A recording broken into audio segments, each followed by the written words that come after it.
Hey all, Eric Jensen, Booker Vineyard, my favorite neighbor wines.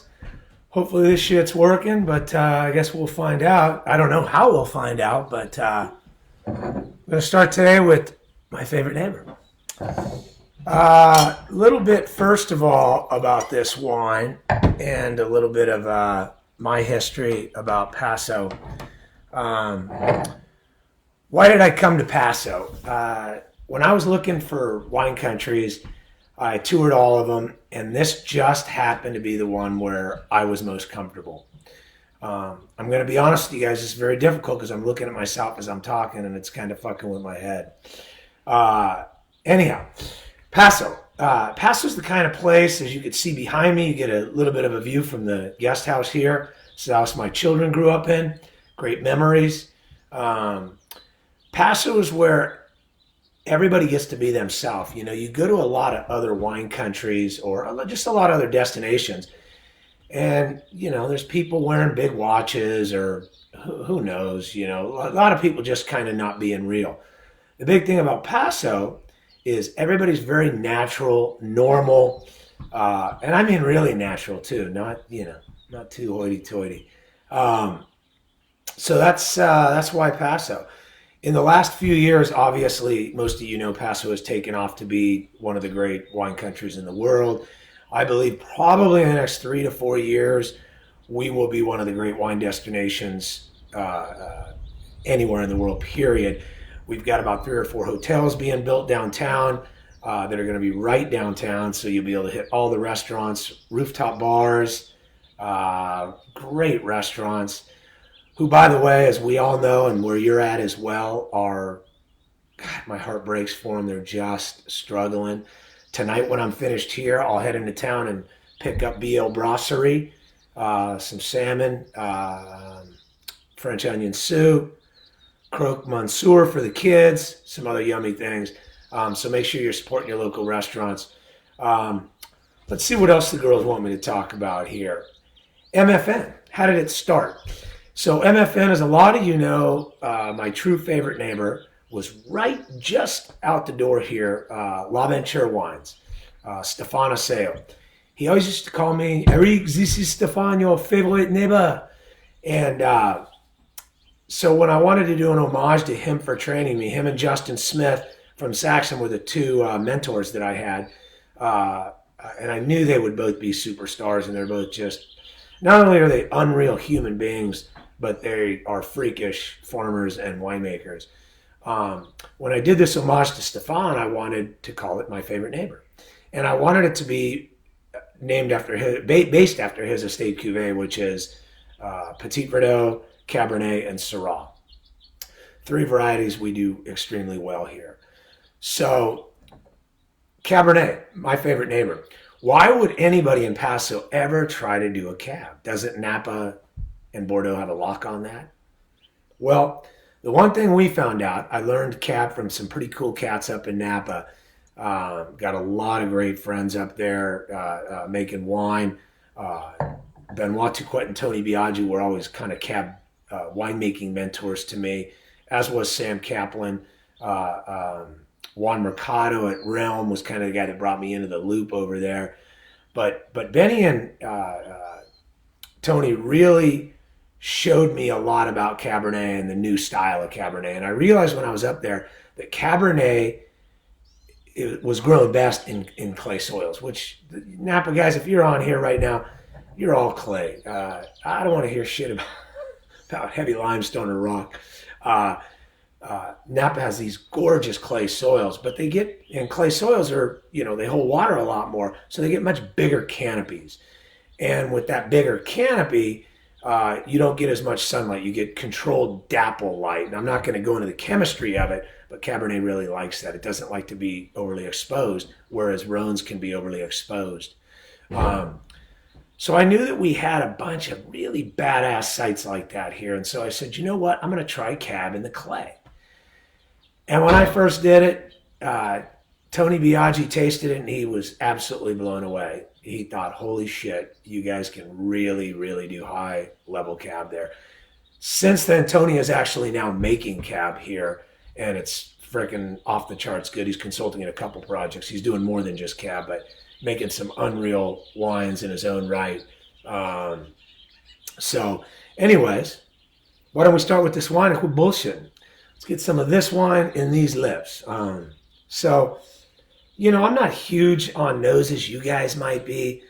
I'm not a big enough fucking wine geek to sit here and, oh God, the nose of hibiscus and underbrush. And I'll be honest with you, I don't know what that shit means. I don't know what underbrush means.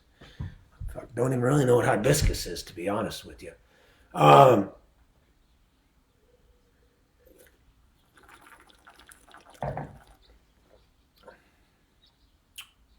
So what I'm looking for when I'm blending this wine, by the way, I blend it against all the great wines that I love out of Napa. So I get their most current vintage, and as I'm blending, I'm always a vintage behind, of course. I'm opening all the baller Napa bottles, and by the way, I challenge you, next time you have a party, open this against $300, $400, $500 bottles. I know how well this will show blind. It'll finish in the top 3 or 4. I'm positive of it.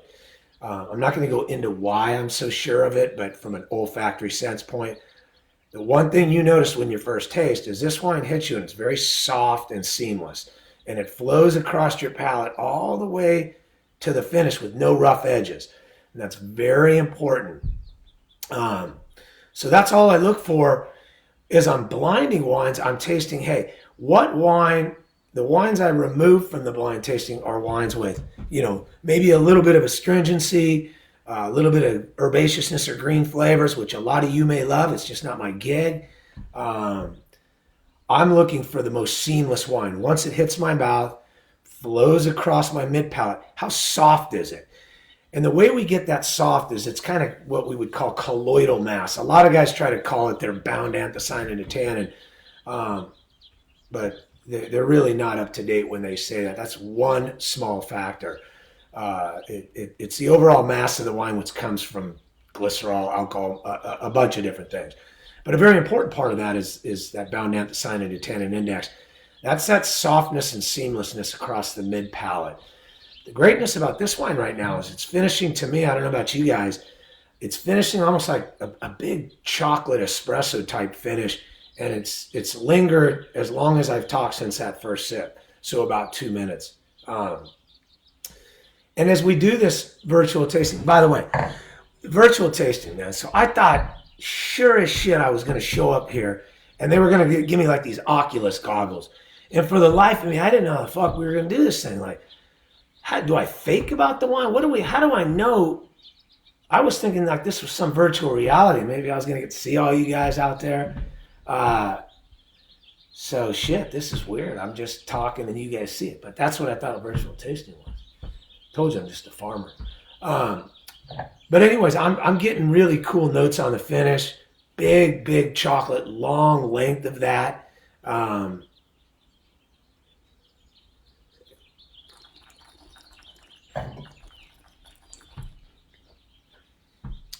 Really opulent.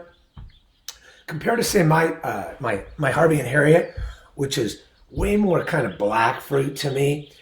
The reason I like this side by side with Harvey and Harriet, this just shows to me to be really more red fruit at the beginning. So it's just a little bit more of an elegant wine to me, and that's how I differentiate this one.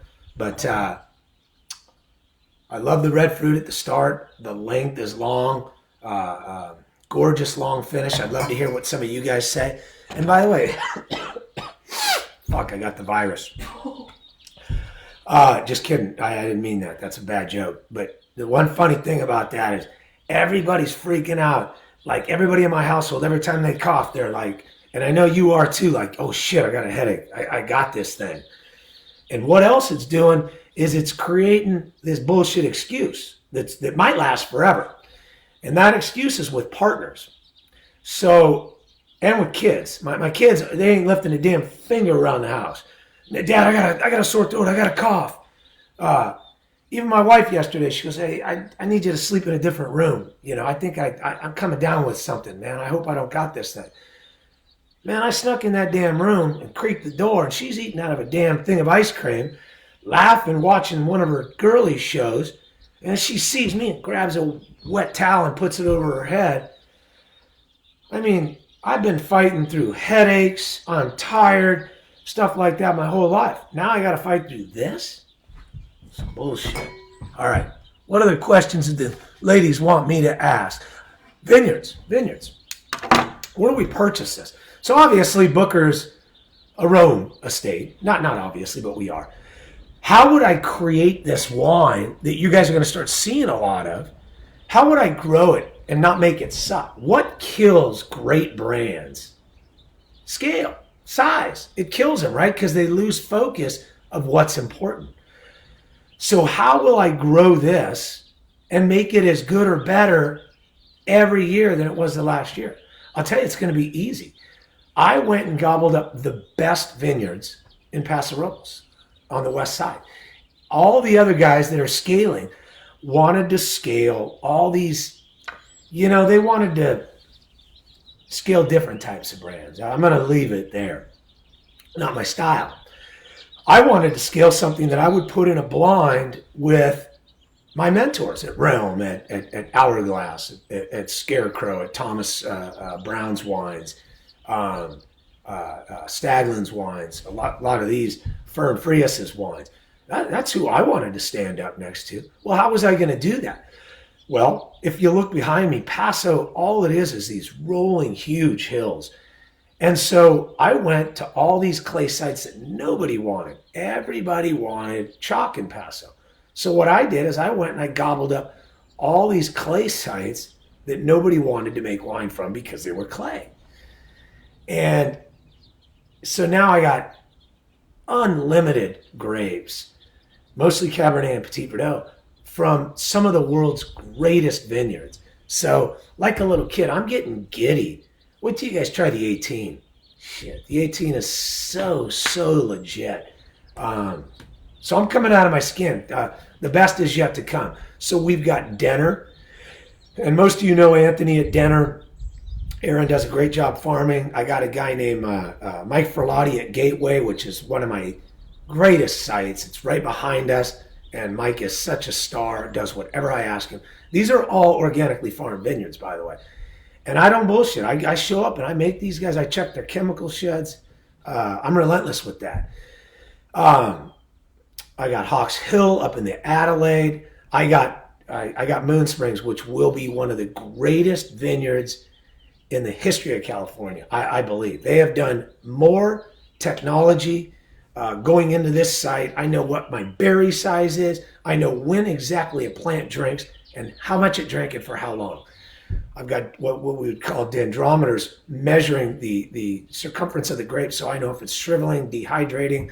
I know the exact apple light at all times. Crazy stuff. What else? Just got great sites. I'm drawing a blank. David Parrish. Shit, the Parrish vineyards are phenomenal vineyards. Alta Colina Vineyard. So I got these unreal sites out there. The cough I have, by the way, I've had since January. I swear. What would I pair it with? And the new label. Getting old, you got to put these on, man. I'm 52 now. Shit, I don't buy into this pairing shit, man. I'll leave that for you fancy psalms. I drink what I like, and then I figure out what I'm going to eat, and I think if it goes, it goes. I wouldn't hesitate to have this tonight with the salmon with lentils I'm getting at BL Brasserie. Wouldn't hesitate. Now, of course, there's certain wines that are going to pair better. I'm not going to, want to do this with a piece of sushi or something like that. There's certain wines that maybe need to be a little bit more acidic, et cetera, but I don't let that guide me. I want to start with something I'm in the mood for. I throw it back to the psalm and say, here's what I'm in the mood for, and you figure out what would go best with it. Obviously, the easy answer with this is duck confit, any type of meat cooked, any type of barbecue. But I'm not going to lie, this is a sipping wine too, man. You could chill tonight by the fire and have an absolute blast with this. I almost said motherfucker, but I'm not allowed to cuss, man. I cannot cuss. The new label. How about the new label? Y'all like it? 2 tin cans. See, I'm a lot older than most of you guys. And so I remember when you stuffed the can and your buddies to his bedroom window to yours. So that's all that is. It just reminds us that my favorite neighbor. To be enjoyed with your friends and your neighbors. And right now, as Chelsea will tell you, this is the only neighbor you're allowed to get within 6 feet of. I also want to show you some of our older labels. Anybody remember this one? The 2 old cartoon characters? It was supposed to be me and Stephan because we were always disagreeing and kind of fighting it out. What about this? What about these guys? Some of these old, this was an homage. Whoa, whoa, whoa. Okay, there we go. These were an homage to the people that worked with me. Why did I do those? Because I had Greg Gorman, this unbelievable, and a guy named Gary Johns. We came up with this concept of being raw and just, let's show all the people that touch this wine. We wanted to be legit. I get so tired of seeing these magazines show these rich people and their ascots and their, shit with their art collections in the background. I don't know about any of you. I ain't got no fucking art collection, all right? So I wanted to show the people that were legit and real. And so the best photos that came the first year were of Stephan, my favorite neighbor, and of the farm workers. But it kind of backfired a little bit. People in California and New York didn't like it. So I caved like a sissy under pressure. I'm bummed about it, but I am in the business to sell wine. So that was that. Q&A time. That's it. I've bored you too long. We're on like 17 minutes now. Real quick before that, the 18 vintage, I already told you, it's burly, it's big. 18s were big and burly. We had a lot of hang time, and so we got to pick whenever we wanted because it was very cool from September to November. So we really got to call our shot, and we don't pick based on sugar. We pick based on the peak of color, the peak of anthocyanins, because that allows us to build the wine we want to build. Picking on sugar is kind of for the children out there. Just kidding if you're a winemaker. Not really. Q&A time. Lauren? So, Olga Rodriguez, would you say your desire to make cabs led you to buying a clay soil lot, or was there another way around it? No, man, I tried making cab in the chalk. It's hard. And I do have some chalk sites, but it's hard because you don't get a lot of canopy growing, right? So in chalk, the roans will take a beating. The canopy's small. And we're in a hot climate, right? Napa and Paso are in a hot climate. Happy Valley and Santa Barbara, these are all hot areas. And so we need a lot of shade. And that's why you see out at Booker, when a lot of you have been here, you see shade cloth up. That's just my way to protect the grape so that I'm not selling you guys something that's super high in alcohol or that was a stuck fermentation and now has sugar. We don't put out sugar wines. We don't add crap to our wines. I don't add concentrates. This shit's all legit. And I care about what goes in your body. So, yeah, the clay was important, Olga, because that's my sweet spot for a cab. Petit Verdot, on the other hand, can go both ways.